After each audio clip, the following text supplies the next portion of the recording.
alamin. Allahumma salli ala sayyidina Muhammadin wa ala alihi wa sahbihi ajmain. Sebelumnya sebuah kehormatan besar saya diundang untuk memberikan materi soal mujizat Al-Quran, dan sebenarnya sejujurnya saya harusnya hanya menjadi peserta saja untuk mendengarkan dari para ustadz tentang kemujizatan Al-Quran. Kita akan berbicara soal mujizat Al-Quran dari tradisi klasik ke tantangan dunia ilmiah. Barangkali ada dua poin besar yang akan kita bicarakan di sini, soal mujizat Al-Quran itu sendiri dan tantangan dunia ilmiah. Bagaimana kemudian hari ini sebahagian dari pemikir Islam itu sendiri ada yang kemudian mempertanyakan apakah mujizat Al-Quran itu sesuatu yang memang terjadi atau tidak. Nah, karena itu ada beberapa slide yang saya siapkan, dan oleh karena itu barangkali saya mulai dulu persoalan pengertian mujizat.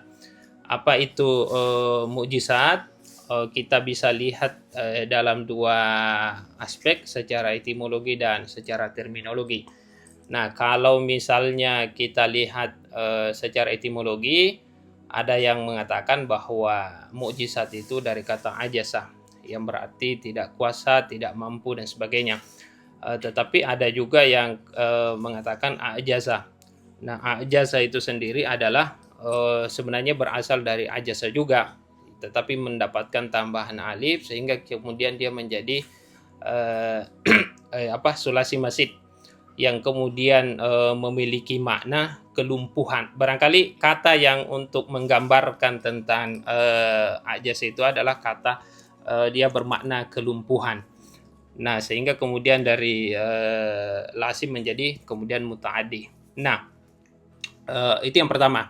Jadi mukjizat itu datang untuk memberi tantangan untuk melumpuhkan bagi yang meragukan Al-Quran itu sendiri. Nanti kaitannya soal Al-Quran itu sendiri.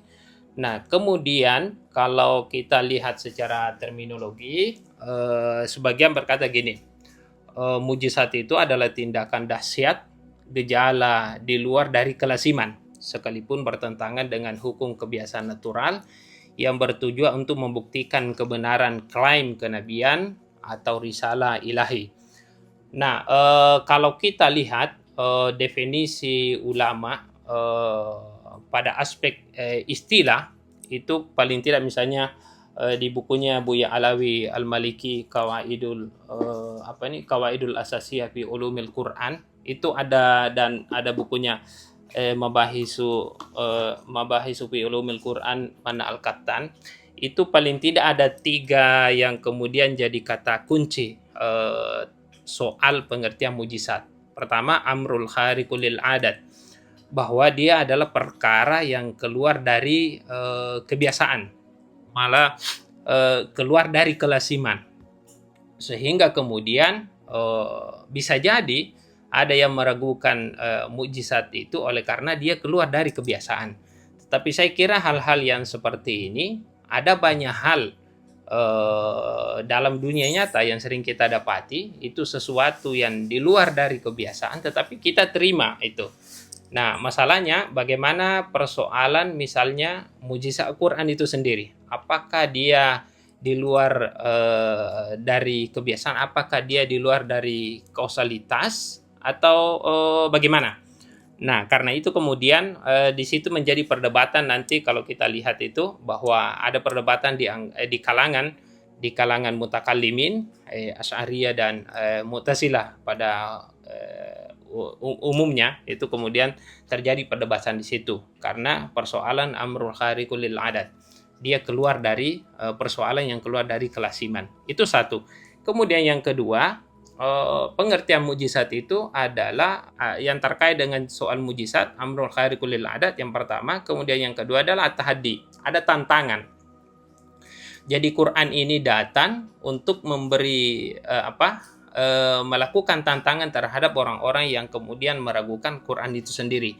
Quran ini datang untuk memberi tantangan terhadap orang-orang yang mengaku dirinya boleh jadi lebih hebat dari Quran itu sendiri. Misalnya pada persoalan apa nilai sastranya atau persoalan-persoalan lainnya. Itu at-tahaddi. Jadi mukjizat itu memang sejak awal dia hadir adalah sebagai sebuah tantangan kepada orang yang meragukan mukjizat itu sendiri. Itu yang kedua. Kemudian yang ketiga, salimu anil mu'aradah. Selain dia sebagai sebuah tantangan, ternyata salim anil mu'aradah itu juga dia sampai hari ini itu belum ada satupun tokoh dari kalangan kaum muslimin atau di luar dari kaum muslimin itu yang kemudian bisa menjawab tantangan itu, sehingga kemudian Quran itu lepas dari tantangan itu. Saya kira misalnya Musailimah Al-Kadzab dan tokoh-tokoh yang lainnya, Mughirah bin Syu'bah kalau tidak salah ya, Walid bin Mughirah kalau tidak salah di antara tokoh-tokoh yang kemudian ingin menandingi kemujizatan Al-Quran, tetapi ternyata bukannya diberi tepuk tangan, tetapi itu justru menjadi bahan tertawaan oleh kafir Quraisy pada saat itu. Kemudian ada juga yang menambahkan bahwa karena mujizat itu spesifik terjadi untuk Nabi, maka kemudian mujizat itu dipahami bahwa hadirnya mujizat itu adalah sebagai bentuk klaim kebenaran Nabi Shallallahu Alaihi Wasallam, dan nanti kita akan bicarakan secara lanjut itu soal klaim kebenaran itu. Itu yang pertama. Kemudian selanjutnya wacana mujizat dalam sejarah. Kalau kita lihat ini saya ambil sampel-sampelnya saja ini. Dari abad 1 sampai ke abad 3 itu ada Abu Ubay Musanna, wafat 2210 Hijriah, itu menulis buku Mu'jizatul Quran. Ada juga Abu Umar bin Ma'ruf yang wafat tahun 255 Hijriah, menulis buku Al-Bayanu wa Tibyan. Itu antara abad 1 sampai ke abad ketiga. Kemudian di abad keempat ada Abu Abdillah Muhammad bin Yazid yang wafat pada tahun 306 Hijriah. Ini adalah murid dari Al-Jubai. Al-Jubai ini adalah salah satu tokoh Mu'tazilah yang menulis buku I'jazul Quran. Kemudian di abad selanjutnya, di abad kelima, ada Abu Bakar Muhammad Thayyib Al-Baqillani yang wafat pada tahun 403 Hijriah. Ini tokoh Asy'ariyah. Jadi kalau di atas tadi itu adalah Mu'tazilah, nah di bawah ini Abu Bakar Muhammad Thayyib ini Al-Baqillani ini adalah tokoh Asy'ariyah yang menulis buku I'jazul Quran. Kemudian di abad selanjutnya, di abad ke-6, ada Husain bin Muhammad. Husain bin Muhammad lebih dikenal sebagai Raghib Isfahan. Seingat saya ini, setahu saya ini adalah salah satu tokoh Syiah yang menulis buku juga soal mukjizat Quran itu Al-Mufradatu fi Gharibil Quran. Rabi' al-Isfahan ini wafat pada tahun 502 Hijriah. Kemudian ada Muhammad bin Umar yang dikenal sebagai Fahru Razi yang wafat pada tahun 606 Hijriah. Ini tokoh Asy'ariyah yang juga menulis buku Nihayatul Ijazi fi Dirayatil Ijaz. Kemudian di abad 10 ada Abdurrahman bin Abu Bakar Jalaluddin As-Suyuti, dan ini saya kira tokoh yang sangat kita kenal. Ini banyak menulis buku dan kitab-kitabnya ini kita itu biasa dipakai di pesantren-pesantren. Saya pun di sini biasa menggunakan kitab beliau untuk pengajian atau kajian-kajian. Nah, beliau ini selain menulis buku Al-Itqan fi Ulumil Quran, dia juga menulis buku Mu'tarakul Quran fi I'jazil Quran. Nah, tadi Jalaluddin As-Suyuti ini wafat 921 Hijriah. Kemudian yang dari abad ke-14 sampai sekarang itu ada Mustafa Shadiq. Sebenarnya ini banyak sekali, cuma saya hanya menyebutkan perwakilan aja. Ini secara acak, bukan karena kenapa itu yang kemudian saya tulis. Ini hanya secara acak aja, belum membandingkan kenapa ini yang kemudian saya tulis. Ada satu tokoh namanya Mustafa Shadiq Rafiq, yang wafat 1320 Hijriah, itu menulis buku I'jazul Qur'ani wal Balaghatun Nabawiyah. Kemudian ada Abdul Razak Naufal menulis kitab Al-I'jazul Adadi lil Qur'anil Karim, yang bagaimana kemudian siapa ini? Abdul Razak Naufal meneliti kemujizatan Al-Quran itu dari segi adadi, itu angka-angka, rahasia angka-angka di dalam Quran itu sendiri. Selain itu ada juga yang terbaru Dr. Munir Sultan yang menulis buku I'jazul Quran Bainal Mu'tazilah wal Asy'ari. Nah, apa yang dan saya kira misalnya tokoh kita Pak Quraish Shihab itu menulis kemujizatan Al-Quran yang meninjau kalau tidak salah 3 aspek. Saya aspek bahasa, aspek ilmiahnya, dan yang terkait juga berita persoalan hal-hal yang bersifat gaib. Dan tokoh-tokoh yang lainnya banyak yang menulis buku soal kemujizatan Al-Quran itu sendiri. Jadi sebenarnya kalau kita baca kita lihat ini penulis-penulis tentang mujizat Al-Quran itu ada 3 mutakallim yang kemudian terlibat di situ. Ada tokoh Mu'tazilah sendiri, ada Asy'ariyah, kemudian ada Syiah itu sendiri. Nah, tetapi yang mengemuka di kita itu biasanya itu adalah Mu'tazilah dan Asy'ariyah. Malah tadi itu Dr. Munir itu menulis I'jazul Quran baina Mu'tazilah wal Asy'ari. Itu untuk membandingkan bagaimana kemudian pandangan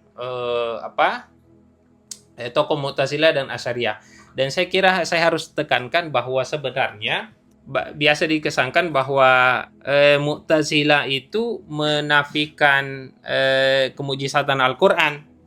Tetapi sebenarnya di Mu'tazilah itu sendiri tidak satu suara soal kemujizatan Al-Quran itu sendiri. Ada yang berpendapat bahwa mujizat Al-Quran itu karena memang ada dalam tanda kutip keterlibatan Tuhan di situ, sehingga kemudian untuk menandingi Al-Quran itu tidak bisa. Tetapi ada juga yang memahami sebaliknya, sama yang dipahami oleh tokoh-tokoh Asy'ariyah. Selanjutnya aspek mujizat atau I'jazul Quran. Ada beberapa pendapat, sebenarnya ada beberapa aspek kemudian dilihat persoalan I'jazul Quran itu. Ada aspek bahasa seperti yang saya sampaikan tadi Pak Quraish Shihab, bagaimana kemudian membahas begitu banyak aspek soal bahasa, sampai pada satu kesimpulan bahwa setiap lafaz dalam Al-Quran adalah pilihan kata yang tepat untuk menggambarkan sesuatu yang dibicarakan, dan itu salah satu aspek kemujizatan Al-Quran. Kemudian yang kedua, aspek ilmiahnya, atau ada kaitannya dengan pemberitaan yang bersifat gaib. Jadi gini, apa perbedaan misalnya seorang filosof dengan agama, misalnya teks agama itu, filosof itu hanya bisa menjangkau sesuatu yang biasanya bersifat umum, tetapi tidak bisa memberi perincian secara mendetail misalnya pada persoalan yang bersifat gaib. Ya, filosof percaya soal ketuhanan, filosof percaya tentang ada yang percaya dan ada sebagian yang mengingkarinya. Percaya misalnya soal ada hari kiamat dan sebagainya, tapi memberi perincian soal itu, saya kira para filosof itu angkat tangan untuk itu. Tetapi di agama, saya kira itu yang kemudian sedikit lebih banyak memberi informasi kita soal pemberitaan yang bersifat gaib. Termasuk misalnya persoalan nabi-nabi sebelum Nabi Muhammad SAW. Nah, selain itu persoalan aspek ilmiah misalnya, ya saya kira kalau kita lihat Quran, ya kita meyakini sebagai umat Islam bahwa apa yang disampaikan dalam Quran atau kandungan yang ada dalam Quran itu mengandung segala aspek persoalan politik, persoalan etika, persoalan hukum dan lain sebagainya, itu semuanya terangkum ada dalam Al-Quran. Itu aspek yang kedua. Kemudian misalnya aspek yang ketiga itu adalah aspek tasyri' atau persoalan hukum, dan ini setahu saya ditambahkan oleh Buya Alawi. Jadi hukum-hukum dalam Al-Quran itu adalah hukum-hukum yang terbaik sepanjang masa Dan saya kira walaupun masih bisa diperdebatkan, tetapi saya kira itu bisa memang diuji, misalnya bagaimana kemudian membandingkan hukum-hukum yang ada dalam Quran itu dengan hukum-hukum yang murni diciptakan oleh manusia itu sendiri, misalnya bagaimana hukum yang diciptakan oleh Barat, bagaimana hukum yang kemudian dibuat oleh pemikir-pemikir di Eropa dengan hukum-hukum yang ada dalam Quran itu sendiri. Kemudian ini yang saya mau tekankan, ini persoalan kalau taba-taba itu menambahkan kepribadian Nabi yang ummi. Jadi gini, bisa dibayangkan bagaimana Nabi Shallallahu Alaihi Wasallam itu adalah seorang yang ummi sebelum dikenal sebagai mengklaim diri dan mendeklarasikan diri sebagai seorang nabi. Yang masyarakat Arab mengenal Nabi itu Al-Amin, sebagai orang yang terpercaya. Tidak diketahui apakah dia bisa membaca dan menulis, kemudian aspek misalnya pada persoalan sastra dan lain sebagainya itu tidak menonjol pada saat itu di diri Nabi. Tetapi ketika kemudian mendeklarasikan diri sebagai seorang Nabi di umur 40 tahun, itu kemudian para ahli sastra, syair dan lain sebagainya itu kemudian terperana dengan kalimat-kalimat yang disampaikan oleh Nabi Shallallahu Alaihi Wasallam, sehingga kemudian kalau dalam Quran itu dikatakan bahwa ini bukan ini kalimat ini, kata-kata ini tidak disampaikan oleh seorang manusia, pasti ini berasal dari sesuatu yang luar biasa. Oleh karena itu, kalau kita memperhatikan pemberitaan soal mujizat dalam Quran, misalnya persoalan aspek Nabi pada Nabi, kalau kita bandingkan Nabi sebelumnya dengan sebelum Nabi Muhammad SAW dan Nabi Muhammad SAW, ada perbedaan yang sangat menonjol. Dan ulama berkata bahwa pada umumnya mukjizat yang terjadi sebelum Nabi Muhammad SAW itu mukjizat-mukjizat yang bersifat lahiriah, yang bersifat hissiyah, bersifat indrawi, bisa dilihat. Tetapi mukjizat yang berlaku kepada Nabi itu dua hal itu terjadi kepada diri Nabi. Ada yang hissiyah, ada yang indrawi, dan ada yang bersifat akliyah. Nah, yang akliyah di antara mukjizat terbesar Nabi Shallallahu Alaihi Wasallam itu adalah Al-Quran itu sendiri. Malah ada ulama yang menambahkan gini, di antara kemujizatan Al-Quran itu sangat mudah dihafal. Ada kisah, ada seorang security yang umurnya sudah 40 tahun, 50 tahun ke atas, tapi ternyata setiap hari dia baca Quran dan pada akhirnya dia bisa menghatamkan Quran itu sampai 30 juz. Ulama mengatakan itu di antara kemujizatan Quran itu. Nah, terus mujizat dan pembuktian ilmiah sedikit lagi kayaknya.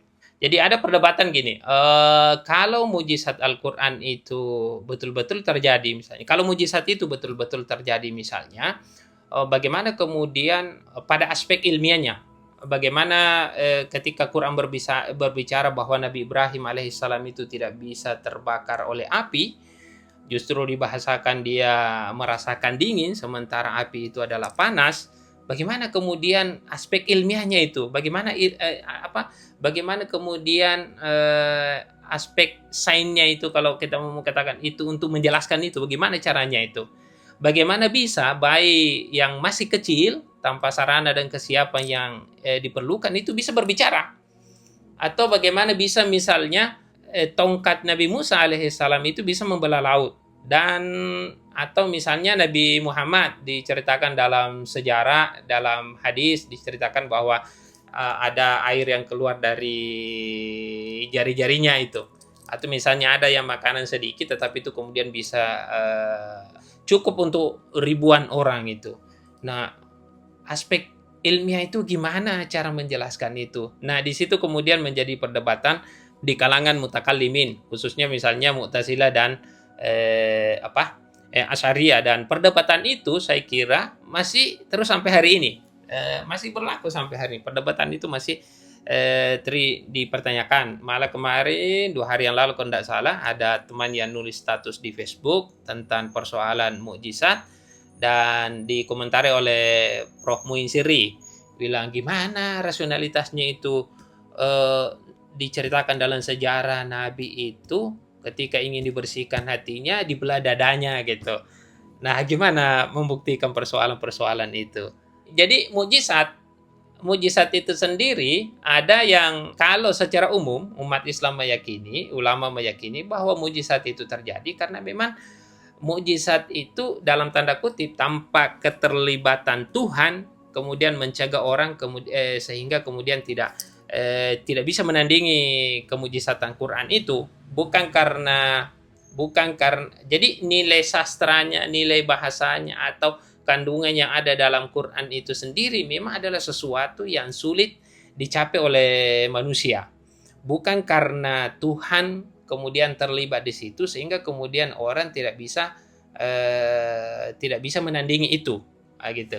Tetapi kan kalangan Mu'tazilah walaupun tidak umum, cuma itu yang sampai ke kita bahwa kenapa kemudian mujizat Quran itu tidak bisa tertandingi, tidak bisa kemudian terbantahkan, tidak ada yang mampu